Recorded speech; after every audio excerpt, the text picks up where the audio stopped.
Welcome, thank you for meeting with me. I wanted to share with you how Jake is doing in class and show you examples of his work, and feel free to ask me any questions along as we go through everything.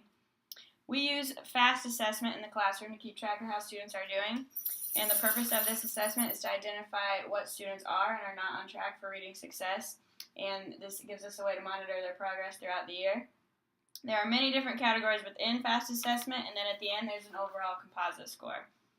So the reason we do these tests is because there's so many aspects of reading that your child needs to learn in order to be a good reader. And then there are benchmarks for FAST assessment, and benchmarks represent the lowest score that passes the screening. So any score lower than this score means they're at risk or need additional support. So the first category here is words correct per minute. These words are sight words that we want students to be able to automatically identify as they see them. So here's an example of the sight words Jake's reading right now. Our goal for first graders in the fall is that we want them to identify 20 words in that minute. So right now Jake is reading 15 words correct per minute, which is not bad, but he does need to work on them a little bit more. So one way I'm going to work on this in the classroom is to have a word wall where the students will read from that daily to practice sight words. And I'll also send home some flashcards so you can work on them at home with them too. The next category is word segmenting, which is the focus of individual sounds. So I would give Jake a word and I would ask him what sounds make up that word. So for example, if I asked Jake to tell me what the sounds make up the word dog, he would say d, g. And Jake is doing great in this category. The goal for this is 26, and right now he is exactly at that goal of 26. So the next category is nonsense words. And nonsense words are words that can't be known by sight. So he would have to use phonics to decode them. These are not real words. You couldn't find them, you wouldn't say them in real life.